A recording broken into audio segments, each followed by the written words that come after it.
अब हम प्लीडिंग पढ़ने लगे हैं इंग्लिश में। मैं साथ में इंग्लिश पढ़ने के बाद इसी की ही एक उर्दू में भी पढ़ के आपको समझाऊंगी, ठीक है, लेकिन उर्दू वाली प्लीडिंग मैं दूसरी वीडियो में बनाऊंगी। अब हम इसकी इंग्लिश में पढ़ने लगे हैं। बिस्मिल्लाहिर्रहमानिर्रहीम।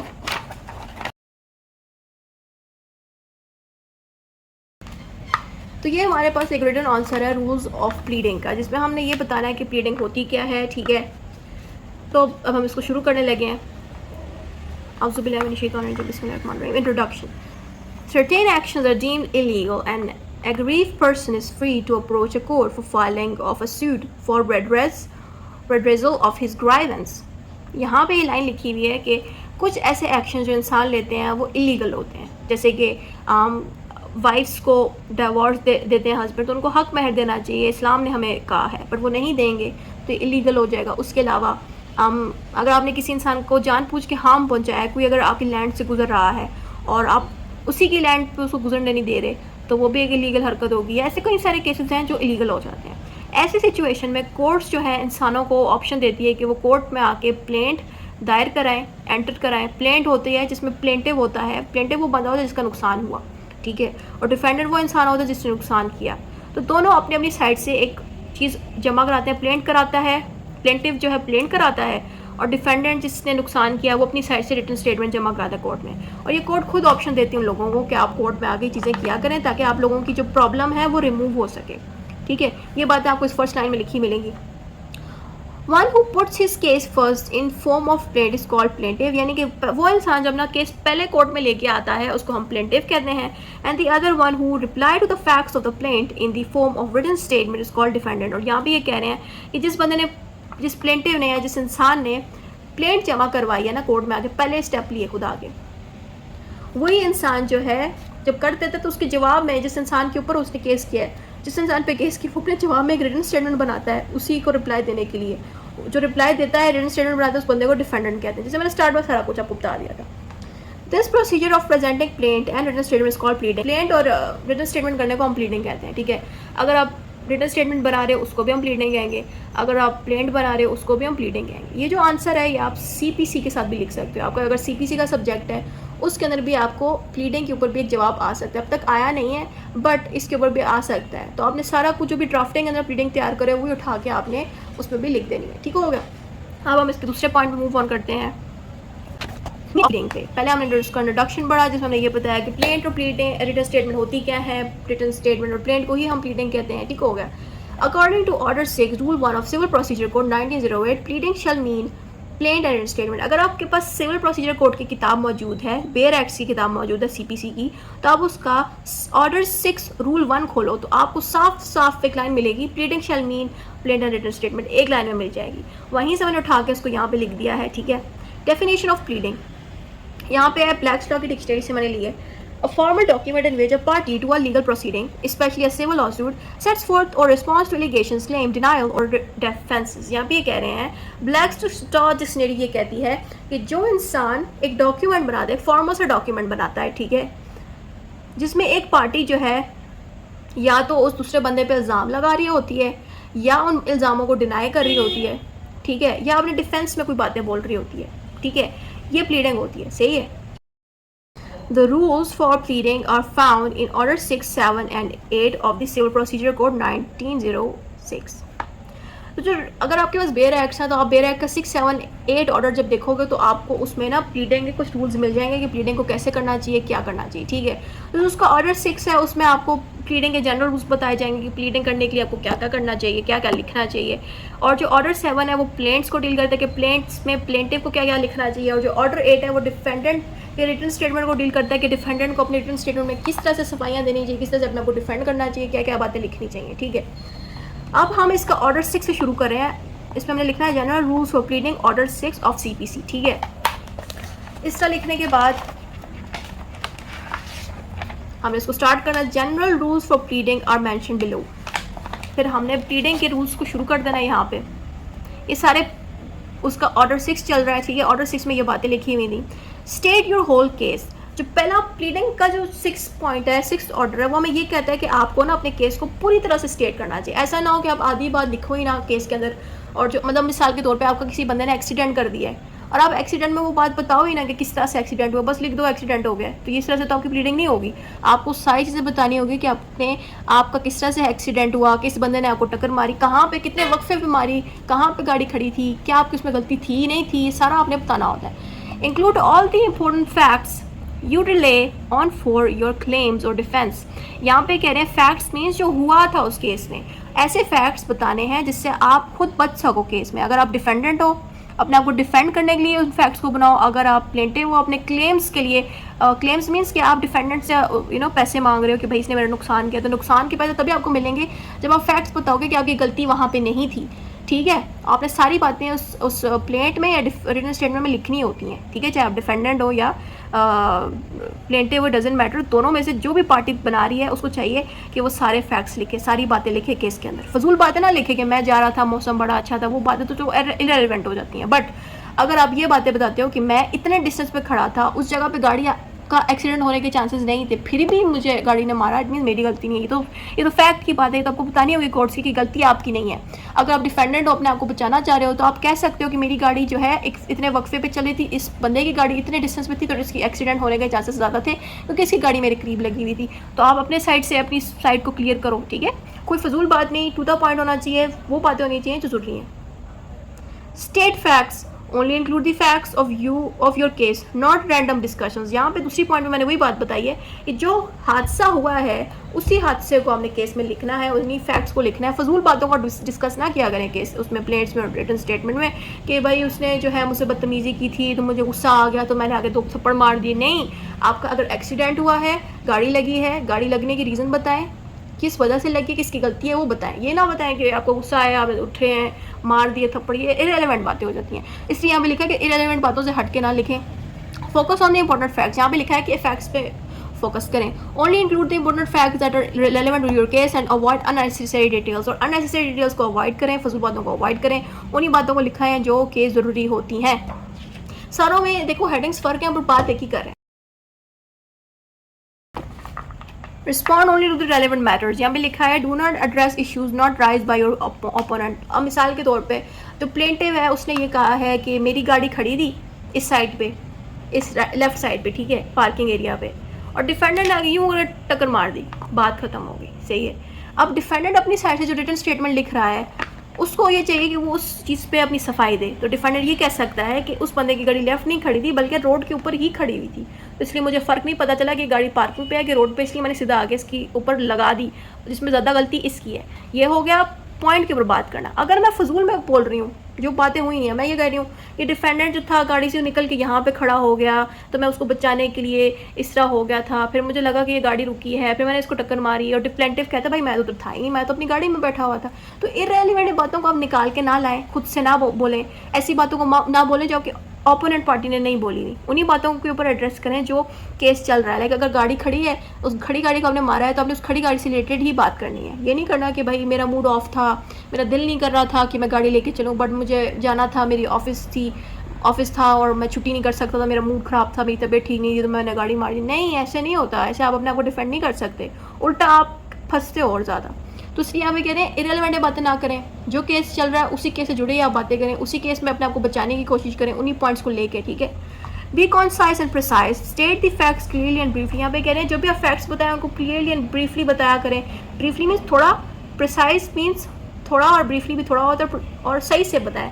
ऐसा ना हो कि जो बात पूछी जा रही है उल्टी बोलते हैं, वो भी ना करें। ठीक है, avoid arguments, do not include arguments in your pleading. यहाँ पे आर्ग्यूमेंट्स मीन्स क्या, गलत बातें ऐसी ना ऐड कर दें जिससे अगली पार्टी को बुरा लगे कि आपने प्लीडिंग में ये क्या फजूल बातें लिख दी हैं। मिसाल के तौर पे इररिलेवेंट बातें, ऐसी बातें जिसमें गालियाँ या गलत लैंग्वेज यूज़ हो रही है। ठीक है, तो उन बातों को अवॉइड करें, जो भी है कानूनी होनी चाहिए बातें और सही होनी चाहिए। अवॉइड करें आर्ग्यूमेंट्स। यहाँ पे हमने अब पीछे जो हम पढ़ते रहे हैं वो हम पढ़ते रहे हैं प्लीडिंग के जनरल रूल्स क्या है कि प्लीडिंग करने के लिए दोनों पार्टीज़ को क्या चीज़ करनी चाहिए। ठीक है, वो तो हमारे ऑर्डर 6 में मौजूद, ऑर्डर 6 ऑफ सीपीसी। अब हमारा ऑर्डर 7 ऑफ सीपीसी चल रहा है, जिसमें हमने ये बताना है कि प्लेंटिव अपने प्लेंट में क्या चीज़ लिखे, उसको क्या क्या करना चाहिए। ठीक है, तो ये उसके ऊपर है। तो pleading by plaintiff, how to write a plaint, ये चीज़ है। A plaint should include the following details. तो यहाँ पे हमने सबसे पहले नेम लिखना होता है अपना, और उस कोर्ट का नेम लिखना होता है जिसके अंदर आप अपने केस को एंटर कराना चाह रहे हैं। तो सबसे स्टार्टिंग पे हमेशा कोर्ट का नेम आता है, उसके बाद आप अपना नेम लिखते हो। तो यहाँ पे आता है mention the court where the suit is filed. For example आपने कोर्ट को देखिए, आपने आंसर भी एग्जाम में इसी तरह ही लिखना है जैसे मैंने लिखा हुआ है। आपने पहले स्टार्ट में बताना है कि आपने कोर्ट का नेम मेंशन करना है जहाँ पे आप अपने सूट को डालना चाह रहे हो। फिर आपने एग्जाम्पल देकर यहाँ पे आपने एग्जाम्पल दे दी in the court of senior civil जज लाहौर, ब्रैकेट डाल देंगे, उसको मार्कर से हाईलाइट कर देना, ठीक है। दूसरे पॉइंट में लिखना केस नंबर, इसमें हमने केस नंबर लिखना होता है। हर सूट पे एक केस नंबर लगता है। आमतौर पे मेरे जो प्लीडिंग के जो मैंने वीडियोस बनाई हैं उनमें मैंने सूट नंबर नहीं लिखा होता, बट नॉर्मली अगर आप जेन्युइनली किसी कोर्ट में जाके कर रहे हो ना केस, तो उसमें सूट नंबर लाजमी आता है। सूट नंबर एक तरह का रेफरेंस होता है आपके केस का, क्योंकि इतने सारे केसेस हैं, आपके केस को पहचानने का एक रेफरेंस तो चाहिए ना, तो ये आपका रेफरेंस होता है एक तरह से सूट नंबर, ठीक है, या केस नंबर इसको कहते हैं। तो यहाँ पे लिखा है the case number assigned by the court, for example civil suit number 125F1215, ये एक केस नंबर है जो आपको कोर्ट को देती है आपके केस के ऊपर, ठीक है, ताकि आपके केस को पहचानने में मुश्किल ना आए, क्योंकि इतने केसेस होंगे, तो it's hard to memorise all with names.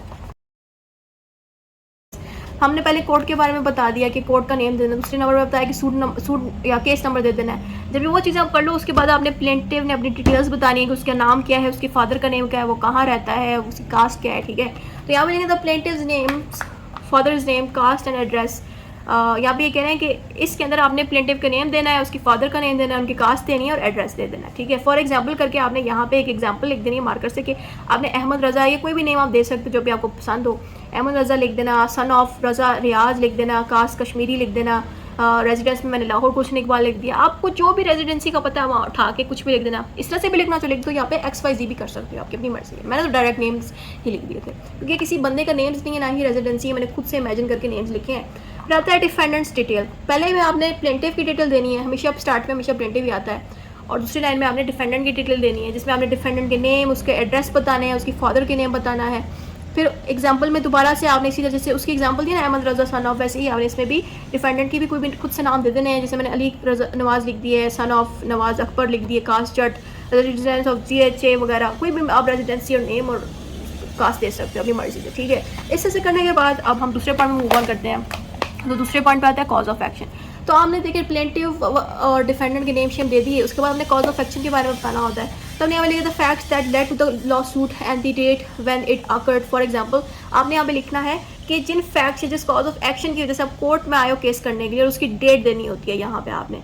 तो यहाँ पे आप एग्जाम्पल में भी एग्जाम्पल दे सकते हो। The cause of action arose on 1 May 2024 and again on 30th June 2024 when the defendant flatly refused to give money back। यहाँ पे देखो मैंने कोई एक रिटर्न स्टेटमेंट मौजूद थी, वहाँ से मैंने रिटर्न स्टेटमेंट उठा के लाइन लिख दी है कि एग्जांपल देने के लिए मैंने यहाँ पे लिख दिया कि कॉज ऑफ एक्शन तब अरोज हुआ, कॉज ऑफ एक्शन जब अरोज हो उसकी डेट भी हमने देनी है। कॉज ऑफ एक्शन का मतलब है कि जिस दिन ये हादसा पेश आया, ठीक है, जिस दिन ये हादसा हुआ, तो जिस दिन वो हादसा हुआ उसकी डेट तो देनी है। डेट देने के बाद आपने पहली डेट देने के बाद आपने कहना है कि एक इस डेट को पेश हुआ, एक दोबारा इस डेट को पेश हुआ जब डिफेंडेंट ने मेरे मुंह पे आके कह दिया कि मैं तुम्हें पैसे वापस नहीं कर रहा, मैं तुम्हारे नाम पे ज़मीन नहीं कर रहा, मैं तुम्हें तलाक नहीं दे रहा, मैं तुम्हें हक मेहर वापस नहीं कर रहा, जो भी रीज़न है आप दे देना, ठीक है।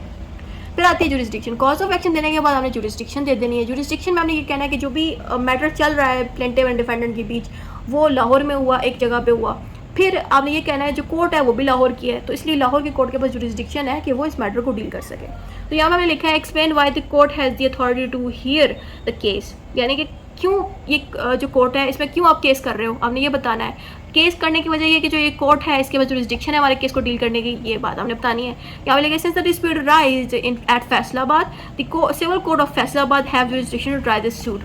यहाँ पे हमें ये कहना है कि जो डिस्प्यूट हुआ है वो फैसलाबाद में हुआ है, लाइक लैंड डिस्प्यूट है या कोई भी डिस्प्यूट है, चाहे वो मैरिज का डिस्प्यूट हो गया या कुछ भी डिस्प्यूट है, आपके आपने लोकेशन दे देनी है अपनी। उसके बाद हमने उस कोर्ट की भी लोकेशन देनी है, जो कोर्ट है वो भी फैसलाबाद में, इसलिए जो कोर्ट है इसके पास जुरिस्डिक्शन है हमारे केस को ट्राई करने की, सुनने की, ठीक है।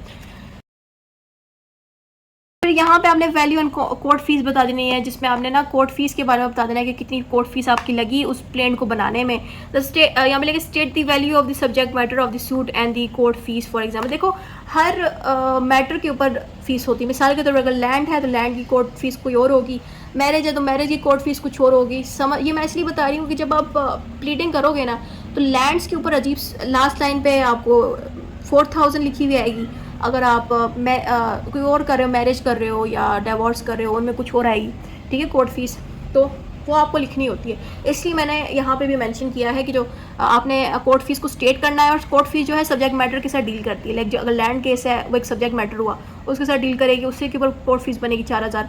अगर मैरिज है, मैरिज एक सब्जेक्ट मैटर है, उसके ऊपर कोर्ट फीस उस हिसाब से डिपेंड करेगी, ठीक है।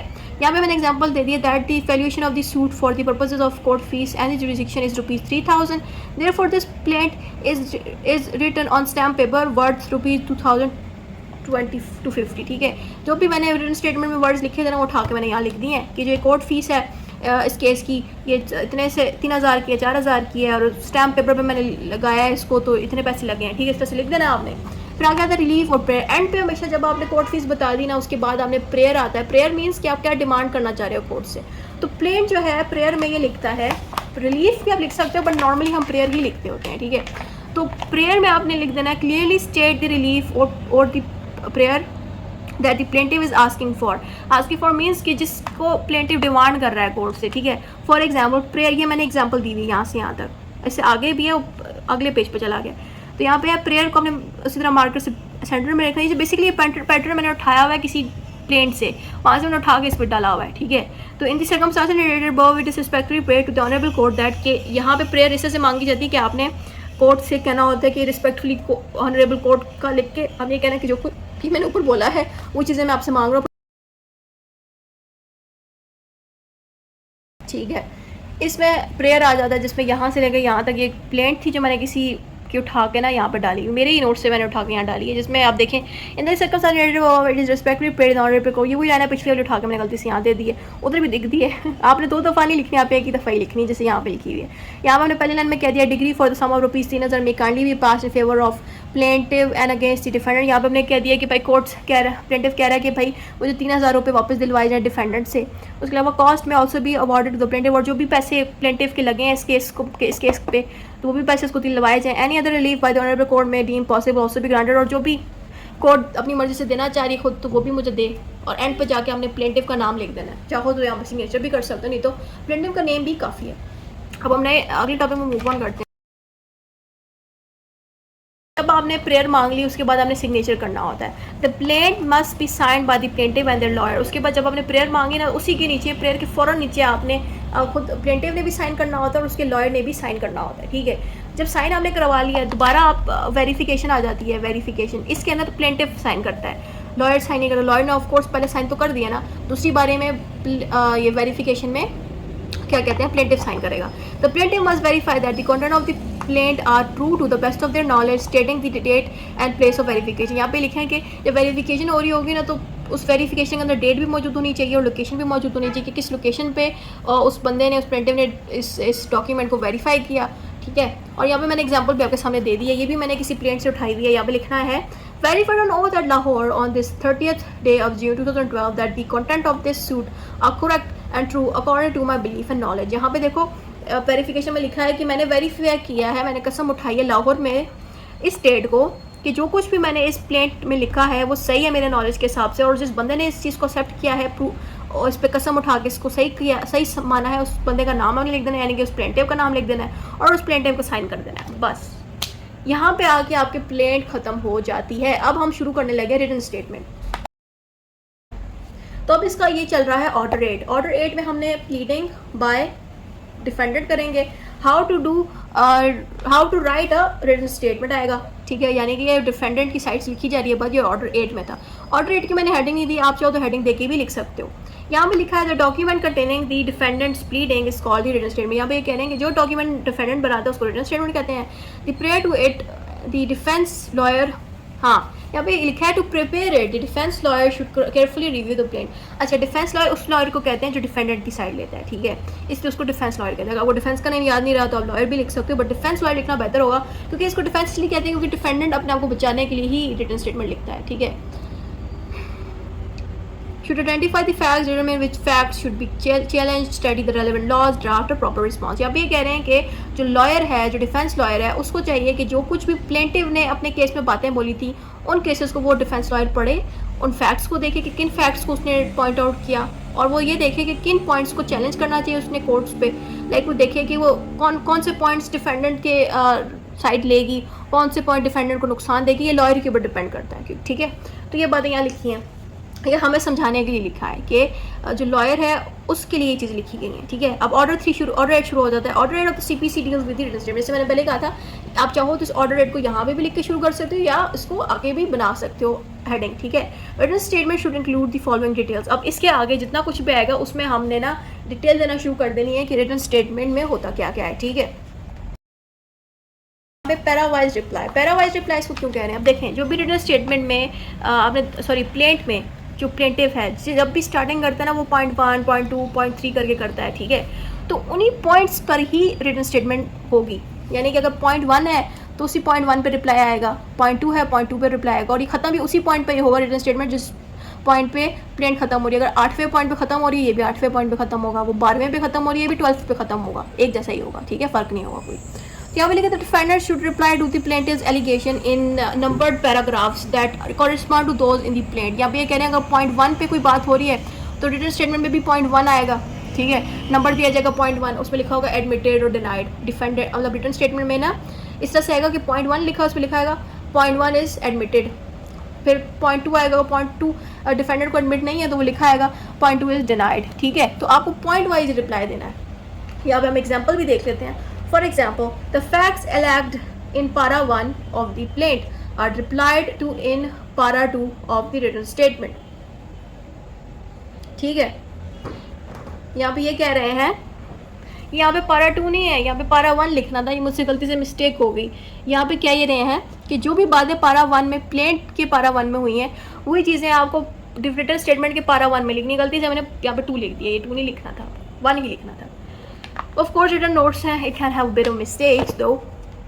अगली हेडिंग है हमारे पास plead all facts. Plead all facts आ जाता है, इसका मतलब ये है कि जो पॉइंट्स जिन फैक्ट्स के ऊपर रिटन स्टेटमेंट में प्लेंट में बातें हुई ना उन्हीं पॉइंट्स को आपने डिस्कस करना है। मिसाल के तौर पे अगर प्लेंट में सारी बातें लिखी गई और आप रिटन स्टेटमेंट में वो बातें बोल ही नहीं रहे तो इट मीन्स आपकी रिटन स्टेटमेंट कोई वैल्यूएबल नहीं होगी, आप फंस जाओगे, ठीक है। तो आपको कोशिश करनी चाहिए कि जब भी आप प्लेंट के जवाबों पर रिप्लाई करें ना तो सारे जवाब दें जो उसने अपने प्लेंट में लिखे हैं, ठीक हो गया।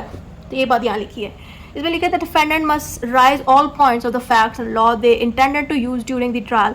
Any point not raise in the written statement may not be allowed to be contest later. यहाँ पे ये कह रहे हैं कि उन तमाम पॉइंट्स को राइज करे जो उस सिचुएशन पे हादसा हुआ है। मिसाल के तौर पर अगर प्लेंटिव छुपा रहा है कुछ, ठीक है, और आपको सच पता है, आप उस सच को निकालो, आप उस सच के बारे में बताओ कोर्स को, रिटन स्टेटमेंट में उसके बारे में लिखो कि जो प्लेंट ने बातें लिखी हैं वो झूठी लिखी हैं, सच तो ये है, और आप उसको प्रूफ भी दो, आप कोई डॉक्यूमेंट भी साथ लगाओ कि मैं तो प्रूफ भी दे सकता हूँ इसका। वो चीज़ करो ताकि आपका केस जीत जाए लॉयर। उसके साथ साथ आप ये लास्ट लाइन में लिखा है ना, any point not raise in the written statement may not be allowed to be contest later. यहाँ पे ये कह रहे हैं अगर आपने रिटन स्टेटमेंट में कोई भी प्रूफ टाइम पे नहीं दिया और आपका रिटन स्टेटमेंट कोर्ट में चला गया, आपका केस लग गया है, उसके बाद अगर कोई डिसीजन लिया जा रहा है आपके खिलाफ और आप बाद में ये नहीं कह सकते नहीं मेरे पास प्रूफ था मैंने दिया नहीं, ये ऐसी हरकतें आप नहीं कर सकते, आप फिर केस हार जाओगे और आपका फिर वो जो एविडेंस है वो बाद में वो कोई नहीं एक्सेप्ट करने वाला। तो यही कह रहे हैं कि जो भी आपको करना रिटन स्टेटमेंट में शुरू में कर लेना चाहिए, जल्दी से सारी चीज़ें डाल देनी चाहिए होती हैं, बाद में नहीं करना चाहिए, ठीक है। ये चीज़ें सिखाई जा रही हैं इसमें। फिर अगले हेडिंग पर आते हैं। अगली हेडिंग में हमारे पास आता है general denial. General denial means के डिनाई करना, मना करना या एक्सेप्ट ना करना किसी चीज़ को। लेकिन defendant can not simply deny the plaintiff's allegation in general, they must specifically deny each fact they do not admit except for damages. If the fact is not specifically denied it will be assume to have been admitted. यहाँ पे ये कह रहे हैं कि जो plaintiff के जो बातें बोल रहा ना उसको डिनाई इस तरह से ना करे कि नहीं मैं नहीं मानता, मैं इस चीज़ को एक्सेप्ट नहीं करता, इस तरह से नहीं करे, बल्कि अगर वो डिनाई कर रहा है ना तो रीज़न भी बताए कि उसने क्यों डिनाई किया है। डिनाई मीन्स अगर प्लेंटिव ये कहता है कि मुझे अपने रास्ते से गुजरने नहीं दे रहा, अपने लैंड के रास्ते से, आप अपने रिटन स्टेटमेंट में डिफेंडेंट कहता है कि मैंने उसको इसलिए नहीं, मैं इस पारे को डिनाई करता हूँ, डिनाई कर दिया। अब अपने रीज़न बताना है आपने डिनाई क्यों किया। आपने कहना है मैंने डिनाई किया ताकि ये जो प्लेंटिव है मेरे रास्ते से ना गुजरे क्योंकि मैं वहाँ पर फसलें उगा रहा हूँ और ये जब गुजरता है तो मेरी फसलों को तबाह कर देता है। आपने रीज़न भी बताना होता है, तो इसलिए यहाँ पे भी बात लिखी कि अगर आप डिनाई कर रहे हो तो आपको साथ में थोड़ा रीज़न भी बताना होगा। प्रेयर आ जाता है। प्रेयर में ये होता है कि आप कोर्ट से क्या डिमांड कर रहे हो, ठीक है। तो इसमें आएगा after replying to the plaintiff's allegation the defendant should state the relief they are seeking. For example, अच्छा यहाँ पे ये कह रहे हैं कि एक दफ़ा जब प्लेंट के अंदर जितनी भी बातें बोली हुई थी उन सब पे जब एक दफ़ा डिफेंडेंट ने रिप्लाई कर दिया, एंड पे जब वो प्रेयर मांगे, जैसे कि हमने प्लेन में देखा उसके एंड पे प्रेयर आता है, फिर वेरिफिकेशन और साइन वगैरह आता है, वैसे ही सेम टू सेम इसके रिटन स्टेटमेंट में भी वही चीज़ें आएंगी कि डिफेंडेंट भी अपनी साइड से भी कुछ डिमांड करेगा कोर्ट से। तो फिर वो क्या डिमांड करेगा उसकी एग्जांपल हमने दे दी, एग्जांपल चली, ये भी मैंने किसी रिटन स्टेटमेंट से उठाई हुई है। In the circumstances stated above, it is respectfully prayed to this honorable court that this suit kindly be dismissed. Heavy cause may also be rewarded to the defendant. यहाँ पे ये कह रहे हैं कि ये जो सूट चल रहा है, जो भी केस हुआ था, इसको डिसमिस कर दिया जाए, उसके अलावा डिफेंडेंट को भी एक हैवी अमाउंट दी जाए जो भी डिफेंडेंट के पैसे लगे हैं इस केस पे, ठीक है। फिर आता है any other relief which this honourable court में डीम पॉसिबल ऑल्सो भी ग्रांटेड। यहाँ भी ये कह रहे हैं कि जो भी ये कोर्ट पॉसिबल समझती है वो भी मुझे दे सकती है, लाइक बेसिकली जो भी कोर्ट रियायत या रिलीफ देना चाहती है वो भी ये कोर्ट मुझे दे सकती है, और यहाँ पे आपने डिफेंडेंट का नाम दे देना है और उसका साइन कर देना है। तो ये एक एग्जांपल थी, ये मैंने उठा के यहाँ पे लिखी। अगली हेडिंग पे आता है सिग्नेचर और वेरिफिकेशन। ये सेम टू सेम वही चल रहा है जैसे हमने प्लेन में पढ़ा था। तो यहाँ पे सिग्नेचर आ जाएगा, यहाँ पे लिखा written statement must be signed by the defendant and their lawyers, और जिन लॉयर ने उस रिटन स्टेटमेंट को बनाया उसका साइन भी होना चाहिए और डिफेंडेंट का भी साइन होना चाहिए। वेरिफिकेशन में ये होगा कि जो भी कुछ भी रिटन स्टेटमेंट में लिखा है उसको वेरीफाई किया जाए। The defendant must verify on oath that the content of the written statement are true and correct to the best of their knowledge and belief, stating the date and place of verification। यहाँ पे लिखा हुआ है कि जो defendant है उसको उस डॉक्यूमेंट यानी कि रिटन स्टेटमेंट को वेरीफाई करना चाहिए, उसके एक एक टॉपिक एक एक पॉइंट को, और साइन अपना देना चाहिए, ठीक है, और डेट भी मेंशन करनी चाहिए और उस लोकेशन को भी मेंशन करने चाहिए जहाँ पे उसने वेरीफाई किया है। यहाँ पे मैं एक एग्जांपल आपके सामने पढ़ देती हूँ। यहाँ पे लिखा है verified on oath at Chiniot that content of this written statement are true according to my belief and knowledge। अब चिनियोट की जगह लाहौर भी लिख सकते हो या कोई भी जगह लिख सकते हो जहाँ पे आप मौजूद हो, ठीक है। तो यहाँ पे हमने लिखना है कि मैंने कसम उठाई है कि मैं चिनियोट यानी कि इस लोकेशन पे इस डेट को, यहाँ पे डेट नहीं लिखी, आप डेट भी मेंशन कर सकते हो, इस डेट को वेरीफाई करता हूँ कि जो कुछ भी मैंने इस रिटन स्टेटमेंट के डॉक्यूमेंट में लिखा है वो मेरे इल्म के हिसाब से बिल्कुल दुरुस्त है और ठीक है। एंड पे जाके आपने उस डिफेंडेंट का नाम लिख देना जिसने इस पे वेरीफाई किया, उसका साइन कर देना है, खुद से कुछ भी लिख देना सिग्नेचर पे, ठीक है। यहाँ पे आगे ये टॉपिक जो है कम्प्लीटली खत्म हो रहा है। अब हम ये हमने इंग्लिश में प्लीडिंग पढ़ी है, अब इसकी उर्दू की जो प्लीडिंग है यहाँ पे लिखी हुई है ये मैं नेक्स्ट वीडियो में पढ़ाऊँगी।